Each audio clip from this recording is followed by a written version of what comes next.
Salut à toi et bienvenue sur HTA Acte ton anglais, la chaîne pour que toi, lycéen, étudiant ou jeune diplômé, tu puisses rattraper le temps perdu en anglais. Je te retrouve dans une nouvelle vidéo dans laquelle on va parler de la différence entre no et non. On va voir rapidement dans quel cas utiliser l'un et dans quel cas utiliser l'autre. On commence tout de suite avec no. No est l'équivalent de not any. Il signifie aucun, pas de. Donc tu peux utiliser soit l'un soit l'autre. Et il faut bien comprendre que not any, c'est la même chose que no pour comprendre quand tu utilisais no en fait. No, tu vas utiliser devant un non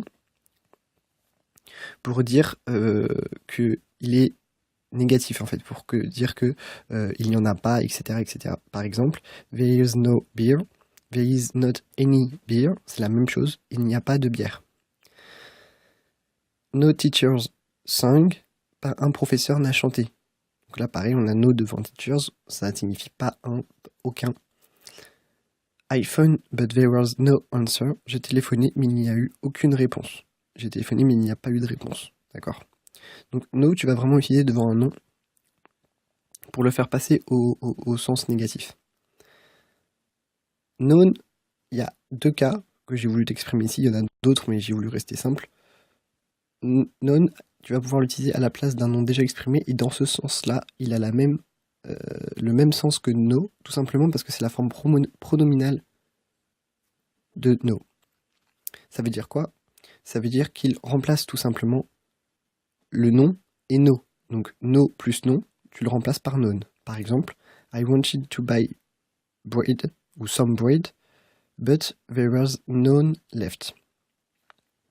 Je voulais acheter du pain, mais il n'en restait plus.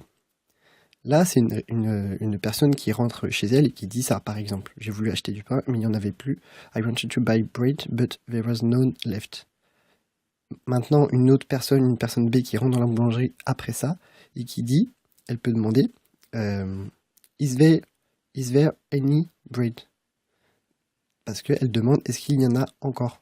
Et en réponse, on va pouvoir avoir no ou not any. Il n'y en a plus. Donc, ça c'est le premier sens. J'espère que tu as compris. Le deuxième sens, c'est none of, qui signifie pas un, aucun d'eux, aucun d'entre. Donc c'est personne parmi un groupe de personnes, par exemple. C'est un élément parmi un groupe d'éléments, si tu veux. Par exemple, tu vas comprendre avec des exemples. None of them knew the answer. Aucun d'entre eux ne connaissait la réponse. None of my friends wanted to come. Aucun de mes amis n'a voulu venir. Bon, c'est un peu sad comme exemple, je te l'accorde. Donc tu vois, là, none of, c'est vraiment none of, plus un nom ou un pronom. C'est vraiment l'idée de un parmi, aucun d'eux, aucun d'entre. T'as vraiment l'idée de groupe en fait. Donc retiens bien ça. J'espère que tu as tout compris. Si tu n'as pas compris, n'hésite pas à me poser des questions.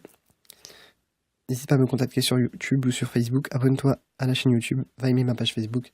N'oublie pas de pratiquer ton anglais quotidiennement. C'est le seul moyen pour toi d'avoir des résultats.